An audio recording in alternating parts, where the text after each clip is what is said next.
Bonjour à tous. Je n'ai pas pu saluer tout le monde. On est un peu nombreux. Savez-vous que vous êtes ma gloire? Non, mais je ne le sors pas de la poche. C'est la parole de Dieu. Vous êtes ma fierté. On va s'expliquer. Je voudrais faire pour cela, à la base, le commentaire deux versets qui utilisent cette expression. Ou Paul qui écrit aux Corinthiens, c'est la salutation, on est au début de Corinthiens chapitre 1, le verset 13. Alors, Paul est en conflit avec les Corinthiens qui ne l'ont pas bien reçu, qui ne reconnaissent pas son ministère. D'accord. C'est l'ambiance de ce verset. Mais vous l'avez déjà compris en partie, que nous sommes votre fierté. Paul qui dit aux Corinthiens, nous sommes votre fierté. De même, vous serez aussi le nôtre le jour du Seigneur. On pourrait penser que, en l'occurrence, Paul parle de souvenirs communs, de l'histoire entre les Corinthiens et lui, mais nous allons trouver la même expression pour une autre église, les Thessaloniciens. 1 Thessaloniciens chapitre 2, les versets 19 et 20. Là, l'ambiance est différente. Paul souhaite revoir les Thessaloniciens. Il n'y a pas de conflit. En effet, quelle est notre espérance ou notre joie ou notre couronne de gloire? N'est-ce pas vous aussi, devant notre Seigneur Jésus-Christ, lors de son retour? Oui, vous êtes notre gloire et notre joie. Un chrétien qui dit ça à d'autres chrétiens. Très important. On pourrait citer d'autres passages dans d'autres épîtres. Et à ce moment-là, se dire, Paul, il n'a pas besoin de gloire, il a le salut, comme nous. Il va passer l'éternité au ciel avec nous et avec le Seigneur. Sinon, là, vous avez une insistance, on trouve ça à plusieurs endroits, pour plusieurs églises, c'est qu'il y a un autre message là-dessous. Il ne s'agit pas du salut, il ne s'agit pas de politesse, si vous voulez, d'affection entre lui et ces personnes à qui il écrit, mais il y a une logique là-dessous. Alors une logique, je vais faire une petite digression. Jean-Luc qui m'a demandé de mettre par écrit, j'ai mis comme ça. On peut aborder tous les thèmes, tout ce que l'on peut faire, voir dans l'Église de plusieurs manières. Par exemple, les chrétiens chantent. C'est sympa, c'est bien. Bah oui, c'est sympa. Je ne dis pas que c'est mal. Et il y a des personnes qui entrent dans une église et la première chose qui va les frapper, c'est les chants. Et comme a pu dire un des serviteurs de Dieu, certains se sont d'abord convertis à l'église avant de se convertir à Dieu. Oui, c'est important. Mais si on veut aller plus loin, on va dire, oui, c'est sympa, mais c'est fondé. C'est fondé sur la parole. Et la parole nous parle effectivement de la louange. Du chant, pas beaucoup. Effectivement, on n'a pas grand-chose sur le chant. À la limite, on a plus de choses écrites sur la scène, en volume, que sur les chants. Voilà, c'est pour ça que le prochain culte, il n'y aura qu'un chant et on prendra 3 fois la scène. Si on veut aller plus loin, c'est-à-dire, oui, mais c'est fondé, mais est-ce qu'il n'y a pas une logique en plus? Et là, on ne comprendra pas si on ne pense pas à la gloire de Dieu. Si l'on chante, ce n'est pas que pour répondre à certains textes que l'on lit, mais c'est parce qu'on voit plus grand à la gloire de Dieu. J'ai pu rencontrer, c'était à l'hôpital, on a des gens qui viennent nous visiter, et puis discussion, quelqu'un qui souhaitait, parce qu'on a des invitations pour des trucs qui des fois se passent en week-end ou en soirée, j'ai dit non, je ne peux pas, j'ai une réunion de prière. Et là, la personne m'apprend qu'elle a été dans une église, dans un autre département, et c'était bien parce qu'on pouvait louer. D'accord, mais Dieu, pour vous, Alors là, c'était quelque chose de un peu nébuleux, peut-être en accordéon, un peu. Mais c'était l'ambiance, c'est sympa. C'est quoi le baromètre à ce moment-là? Ben, c'est le plaisir de la personne. C'est bien, on chante, on est content, on chante. Puis des fois, les personnes qui ont un peu peur de Dieu, elles disent, ouais, bon, au cas où Dieu existe, je vais mettre un petit peu de positif dans mon bilan spirituel, ça pourra toujours servir. Mais ce n'est pas très fondé, cette affaire. Pour prendre un autre exemple, et je parlerai tout à l'heure de groupe, et en plus particulier peut-être de couple, nous avons dans nos rayons de librairie biblique des livres qui concernent la vie des couples. Certains vont lire ça et dire « Ah ouais, c'est sympa, j'ai appris quelque chose qu'on pourrait apprendre dans un autre bouquin de psycho, peut-être, avec des psychos pas chrétiens qui sont peut-être même à dire des choses encore mieux. » Par contre, dire « Oui, mais ce qui est dit sur le couple chrétien, c'est fondé sur la parole. » Si on veut aller plus loin, la Bible n'est pas seulement faite comme un recueil de conseils pour que les couples marchent bien. Mais pourquoi il faut qu'ils soient unis? Mais c'est pour la gloire de Dieu. Et à ce moment-là, on se met dans une perspective qui n'est pas régler des problèmes, mais voir plus haut. Alors ceci va m'amener à reprendre des petites explications sur la gloire de Dieu. Alors certains m'ont déjà entendu, certains ont déjà vu mes petites manies avec mes petites diapositives. Je vais les reprendre parce que tout le monde n'est pas là. Je ne sais plus quand j'en ai parlé, c'était peut-être il y a des mois. Mais je vais en avoir besoin pour ajouter un petit truc au bout tout à l'heure. Puisque je parle de la gloire de Dieu, parlons de la gloire. Comment quelqu'un est glorieux? Vous pouvez toujours le dire, ouais, je suis glorieux. Notre surfeur là-bas en haut, c'est une compétition de surf, Jeux Olympiques si vous voulez. Et bien s'il s'annonce, ouais, je suis le champion du monde, on va dire, ouais, mais t'as fait quoi? Qui c'est qui l'a vu? Est-ce que ça a été arbitré? Par qui? Et à ce moment-là, il faut qu'il y ait quelqu'un qui est, je vais l'appeler un tiers, qui regarde et qui dise, lui, c'est le champion du monde. Évidemment, on va poser la question, qui c'est qui l'a dit? Vous avez remarqué que, je ne sais pas, en ce moment, il y a des matchs de foot là pour Coupe du Monde, Coupe d'Europe, les matchs de rugby. Qui est-ce qui vient arbitrer la finale de Coupe du Monde de football? L'arbitre de 6e division? Non, on prend le meilleur, le plus grand. Il y a une compétition même entre les arbitres pour être l'arbitre qui a arbitré la Coupe du Monde de football.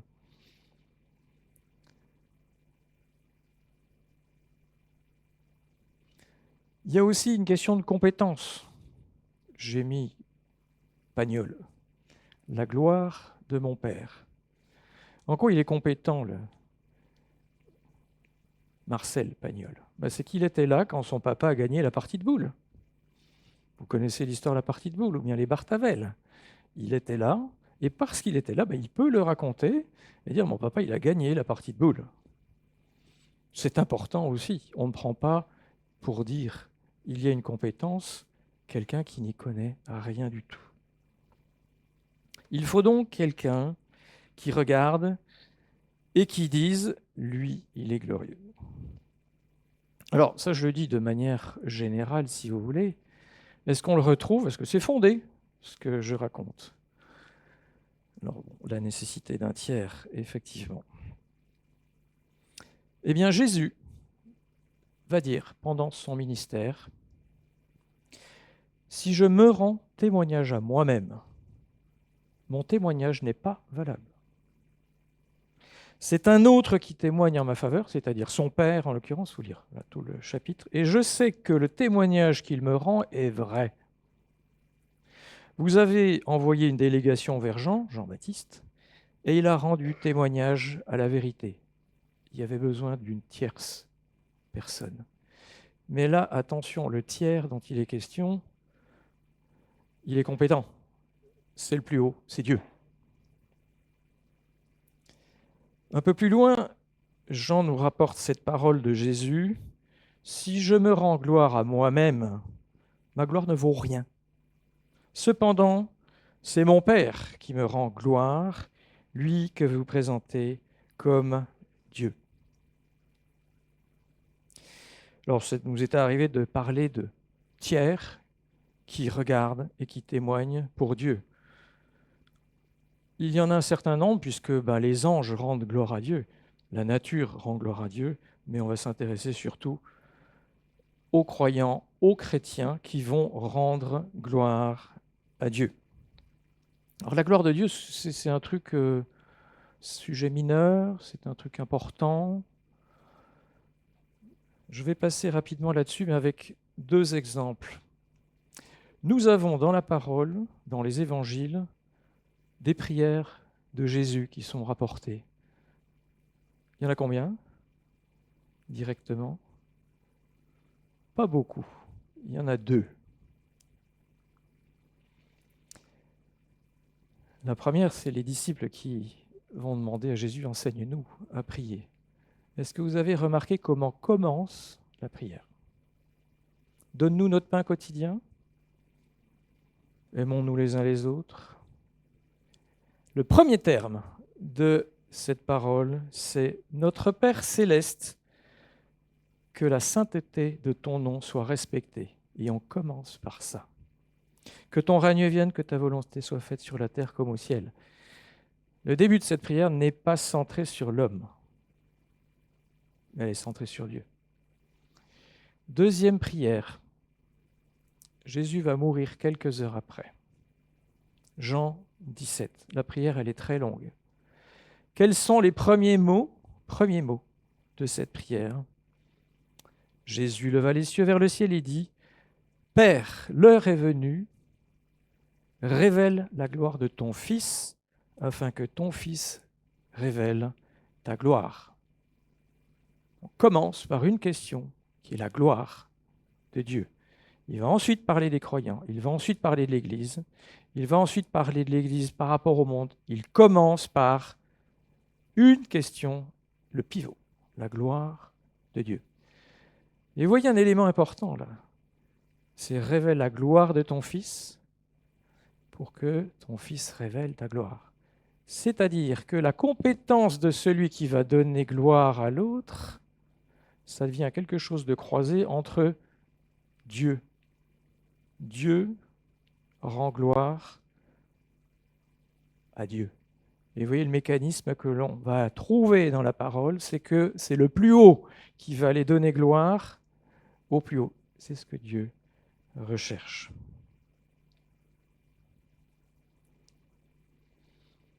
Alors, quelles caractéristiques pour ces tiers? Évidemment, et là on l'a déjà évoqué, le plus haut, et ça vous vous en souvenez peut-être en ayant eu les cours, je sais pas, d'histoire de France ou autre, quand on couronne un roi, j'avais mis Louis XIV tout à l'heure, on fait appel au clochard qui est dans la rue. Quand Napoléon a été couronné, il a fait appel à un malade mental qu'on sortait de l'asile. Non, il a demandé au pape de venir et encore, il a trouvé que ce n'était pas encore assez haut. Il s'est couronné lui-même. Modeste, le gars. Ouais. Effectivement, le plus haut. Et là, on va comprendre que Dieu, Jésus, glorifie Dieu, le Père, et demande au Père de le glorifier. Même niveau que Dieu. Alors, il faut aussi que ce tiers soit agrémenté. Si j'arrive dans le stade où il va y avoir le prochain match de foot, je ne sais plus, cet après-midi, il y a un match de foot, Coupe du Monde, rugby, féminin, c'est ça. Je viens pour arbitrer. Et, on va me dire, t'es qui? L'arbitre, il a un agrément. Et puis pas, j'ai un agrément, c'est qui lui a donné un agrément? Mais la Fédération internationale de rugby. Les chrétiens ont un agrément qui n'est pas donné par le préfet ou quelqu'un d'humain, mais qui est donné par Dieu. Et si vous avez l'agrément, vous aurez une parole agréable. Alors j'ai pris un petit exemple en partant, certains m'ont déjà entendu, les lieux de culte qui ont été agréés par Dieu. Pensez au tabernacle. Quand on a construit le tabernacle, on a pris des trucs super géniaux, difficiles à trouver, difficiles à travailler, et on arrive à quelque chose de magnifique, qui ne sert à rien pour le culte, tant que l'Éternel n'est pas rentré dans le tabernacle. À partir de là, le lieu de culte est agréé et sert pour la louange, le lien avec Dieu. Et quand on a construit le temple à Jérusalem, Salomon, magnifique, plus grand encore, ça aurait pu être un musée, mais ce n'était pas un lieu de culte tant que Dieu n'était pas rentré dedans. Et il y a cette nuée qui vient dedans. Et la parole nous dit, vous êtes le temple du Saint-Esprit, et c'est ça l'agrément. Dieu est dans le chrétien, autant qu'il est dans le tabernacle ou qu'il a été dans le temple.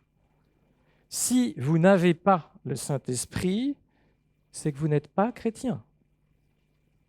Et dans l'Église, si l'Esprit n'est pas là, c'est que nous ne sommes pas une Église. Il faut un agrément, et l'agrément, c'est par la présence de Dieu. À partir de là, l'expression de quelqu'un qui a l'agrément sera quelque chose de valable. Et pour l'arbitre de foot, quand il va dire penalty, ça sera penalty. S'il n'était pas agréé, ça va être contesté. Votre finale de je ne sais pas quoi, ça va dire mais ça a été arbitré n'importe comment, ça ne vaut rien, il faut rejouer ou je ne sais pas quoi. On prend des précautions en amont. On va nommer un arbitre agréé. Alors il va falloir aussi que, évidemment, cet arbitre soit compétent. Je disais, est-ce qu'on prend un arbitre de 6e division pour arbitrer la finale de Coupe du Monde de football? Non. Il faut qu'il connaisse les règles par cœur et qu'il ait montré qu'il sait les utiliser à bon escient. Et il faut cette compétence. Compétence. Et en termes de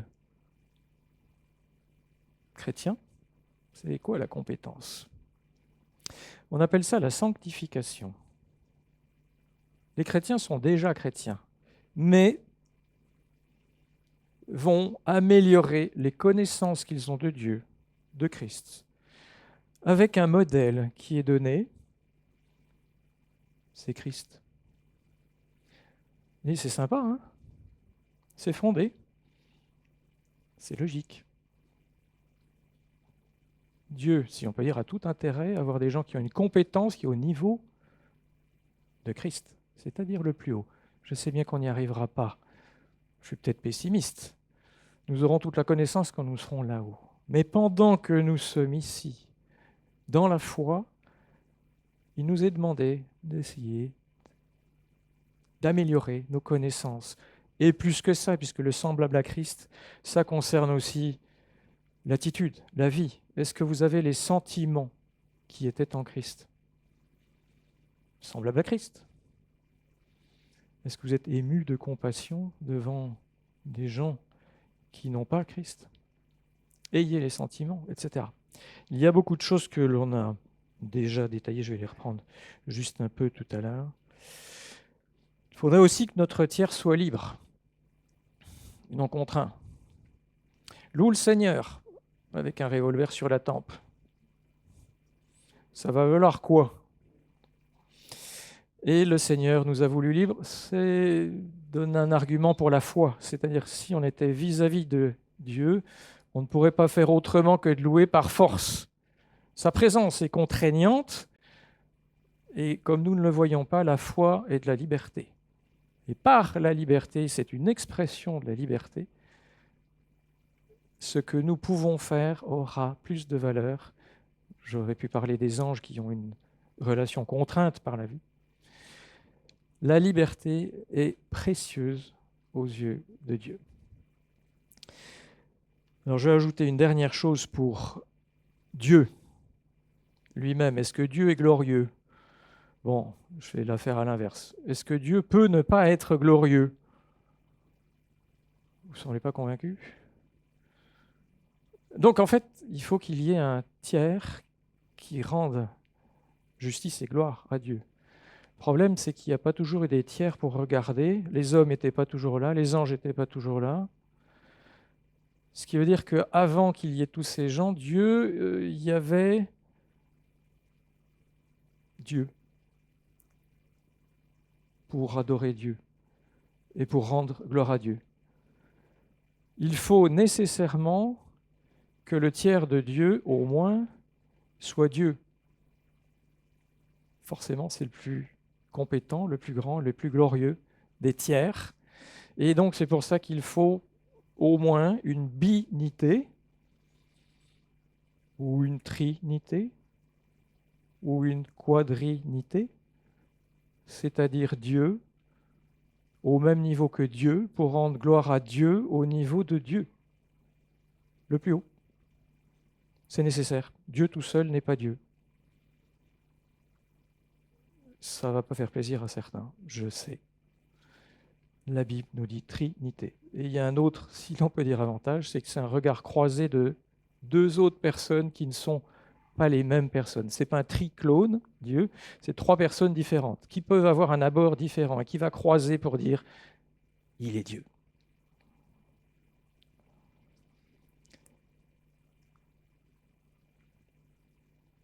Qu'en est-il de nous? On a chanté héritier tout à l'heure. Je crois que Gilson a fait exprès. En lui, Christ, nous avons été désignés comme héritiers pour décoration, légion d'honneur, pension. Non. Nous avons été désignés comme héritiers pour servir à célébrer sa gloire, nous qui avons par avance espéré dans le Messie. Il est le gage de notre héritage en attendant la libération de ceux que Dieu s'est acquis pour célébrer sa gloire. Donc quand on parle de la gloire, Dieu a prévu, c'est un plan de personnes qui doivent être là pour le célébrer, en plus de ce qu'il a déjà. C'est sa volonté. Mais quand il a dit ça, c'est dans un ensemble qui est la même règle, qui doit être parfaite. Et donc, vous voyez la question de la position maintenant. Où est-ce que Dieu voit les tiers qui viennent le regarder? Ah, il les a élevés un peu, il leur a donné un badge. Et non, avec notre histoire de compétence et de niveau du tiers qui regarde, eh bien, il veut que ces tiers soient au même niveau que lui. En effet, ceux qu'il a connus d'avance, il les a aussi prédestinés à devenir conformes à l'image de son Fils. C'est-à-dire l'élévation, ce n'est pas un peu, niveau de Dieu, afin qu'il soit le premier-né d'un grand nombre de frères, de sœurs aussi. La position du tiers dans laquelle le Seigneur nous voit, c'est son niveau. Je vous laisserai le remercier pour ça et le louer à partir de cette position. Et pour ce qui pourrait être de la compétence des tiers, ce qu'il nous a demandé, il l'a fait, alors c'est tout un développement sur le fonctionnement de l'Église, le fonctionnement, pour former les saints aux tâches du service en vue de l'édification du corps de Christ, afin que nous parvenions, quelques-uns, non, tous, à l'unité de la foi et de la connaissance du Fils de Dieu. Là encore, la compétence devrait être connaissance totale du Fils de Dieu, à la maturité de l'adulte, à la mesure de la stature parfaite de Christ. Le modèle qu'il nous donne, c'est pas le sous-sol, c'est pas l'étage au-dessous, non, c'est au même niveau que lui. Et ça donnera à peu près ça. Donc mon illustrateur, j'irais préféré, nous a aidés à faire ce petit dessin où on pourrait dire sur le niveau de Dieu le Père, on trouve au même niveau Dieu le Fils. Il ne peut pas être au-dessus. Ce n'est pas possible. Il n'y a rien au-dessus de Dieu.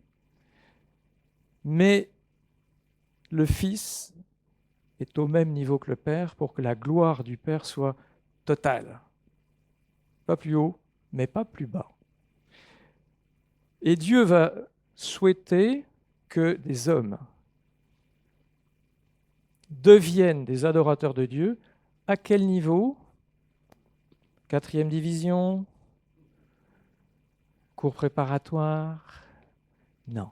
L'élévation qu'il voit, c'est au niveau de Dieu, le même. Et la louange qui est rendue se fait depuis ce niveau, cette position et avec cette compétence. Alors donc, la gloire des tiers que nous pouvons être, elle vient d'où? De plusieurs choses. Elle nous vient tout d'abord de Dieu. C'est Dieu qui nous glorifie. D'abord, ce n'est pas possible sinon. C'est pas possible. Il faut l'agrément, le Saint-Esprit, c'est Dieu. Alors elle vient quelque part aussi du croyant. À partir du moment où il est à Dieu, c'est la sanctification. Et là, on va dire c'est un embellissement, une augmentation de compétence de la personne qui est déjà sauvée pour un mieux, à la mesure, la stature parfaite de Christ. C'est ça le niveau qui est recherché. Et puis, il y a cette attestation des autres chrétiens. Quelle est ma couronne de gloire? C'est vous, les Corinthiens. C'est vous, les Thessaloniciens. Et je suis pour vous un sujet de fierté. Est-ce que Paul avait besoin de gloire? Oui.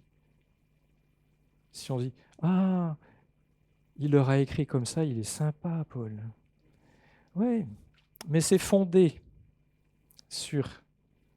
Là, nous avons ce texte, et c'est logique que quelqu'un d'agréé reconnaisse l'agrément d'un autre. C'est le fonctionnement de l'Église, c'est une des raisons du baptême, d'accord. Mais dans la vie de tous les jours, est-ce que vous êtes en capacité de dire « Tu es ma gloire ». Vous êtes ma gloire. Quand je vois l'Église fonctionner, l'enseignement qui est donné, qui est reçu, les personnes qui prennent soin les uns des autres, je peux dire vous êtes ma fierté. Certains vont dire on va bénir les autres. C'est des fois qu'un mot, c'est fondé, mais ça sert à la gloire de Dieu, parce que vous embellissez le tiers qui est face à vous, qui est votre frère, qui est votre sœur, qui est dans l'Église. Alors ça pourrait donner ça. Nous avons toujours Dieu, le Père, Dieu, le Fils. La gloire est rendue de l'un à l'autre, au même niveau de gloire et de compétence. Et ici, à ce niveau, eh bien, nous avons des croyants, des chrétiens, et qui, avant cela, et par la foi, devant le Seigneur, ont dit aussi, vous êtes ma gloire. Vous avez vu que Paul en fait état, là, il le dit, et il est dit devant Dieu. Vous êtes ma couronne de gloire. Et il dit un autre truc d'important, c'est au jour du Seigneur, aux uns. Au jour du Seigneur, c'est le moment du retour de Christ. C'est la fin de la récréation, c'est une expression française appliquée directement. Moment à partir duquel il n'est plus possible de faire bouger quoi que ce soit. Ce qui est acquis, le salut est acquis bien sûr, mais ceux qui n'ont pas acquis le salut à ce moment-là, ils ne peuvent plus l'acquérir. C'est terminé. Et ce qui était fait de la vie de l'Église, des chrétiens, ce qui est acquis, on ne peut pas en ajouter au bout. Le Seigneur met fin à tout ça et va prononcer un jugement. Par la foi, devant Dieu, est-ce que vous pouvez dire « Tu es ma gloire, vous êtes ma gloire, je suis fier de vous ». C'est fragile, ça peut changer rapidement. Mais est-ce que c'est le but dans notre Église? Est-ce que c'est le but pour vous? De glorifier les autres. Pas parce qu'on cherche la paix civile dans l'Église, ou dire on est mieux que les autres, nous on s'entend bien. Non. Il y a une logique qui est la gloire de Dieu. On pourrait rester à « c'est sympa ». On pourrait rester assez fondé. Oui, mais c'est logique également. Alors, je vais terminer en m'adressant. Alors, je sais que ça peut être douloureux pour certains, que ça ne concernera pas tout le monde, mais nous avons un autre cas de figure où l'on dit que l'un est la gloire de l'autre. C'est dans le mariage. Le couple.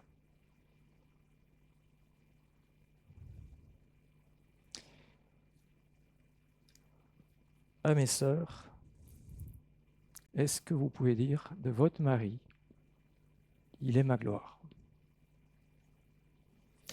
Pas parce qu'il gagne 10 000 euros par mois.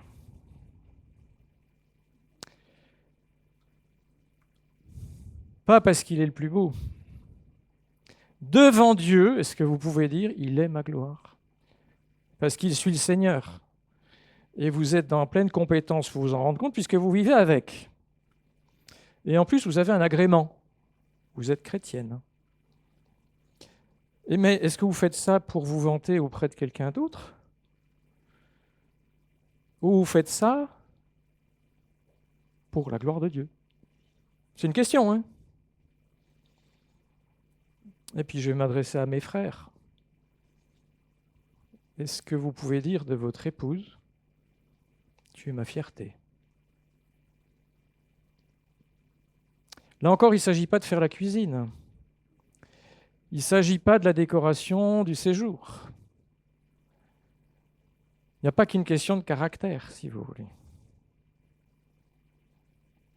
Mais à cause de Dieu, devant Dieu, pas devant les copains.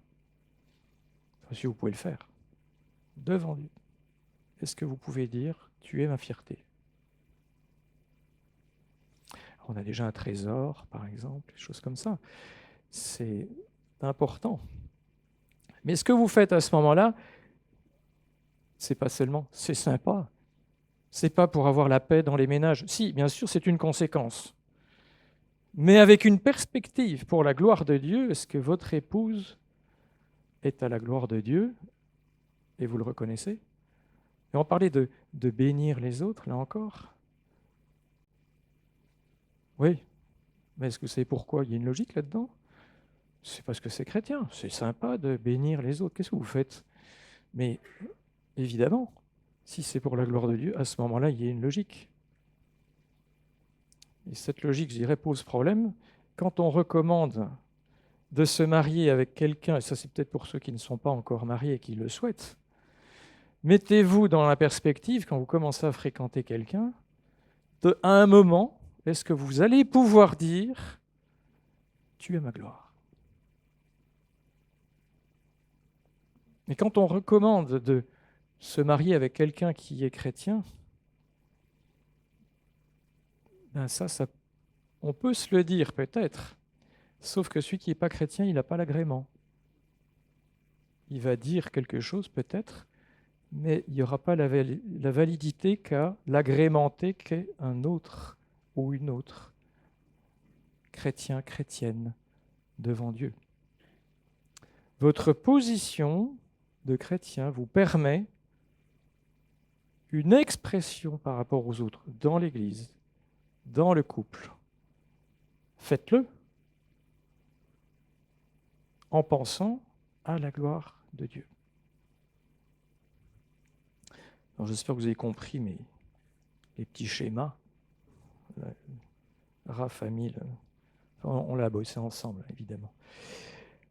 Le couple en haut avec... ils ne sont pas au-dessus du niveau de Dieu. C'est ce qui se passe avant le retour du Seigneur. Et par la foi, à cause du Seigneur, allez dire, vous êtes ma gloire, tu es ma fierté. Je vous laisse y réfléchir. Vous pouvez le faire pour chez vous après, bien sûr. Ça peut être délicat. Je voudrais encore prier.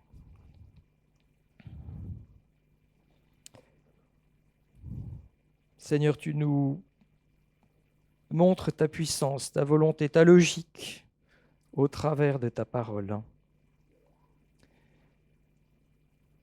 Nous n'en comprenons qu'un tout petit peu, Seigneur, mais quelle gloire tu vois quand tu nous élèves. Nous sommes tout petits par rapport à ça. Seigneur, donne-nous de grandir en comprenant de mieux en mieux ce que tu as souhaité pour nous. Et je voudrais te remercier aussi pour ce modèle que tu nous donnes, cette logique que tu donnes dans nos vies, dans l'Église, Seigneur, pour voir au travers de notre vie la vie avec toi dans la gloire, Seigneur, qui, quelque part, commence déjà aujourd'hui par la foi. Et Seigneur, je voudrais te demander que pour nous, pour notre Église, pour cette communauté, cette idée de cet élan, ce but vers la gloire de Dieu puisse nous pénétrer, soit compris, accepté à ta gloire. Au nom de Jésus. Amen.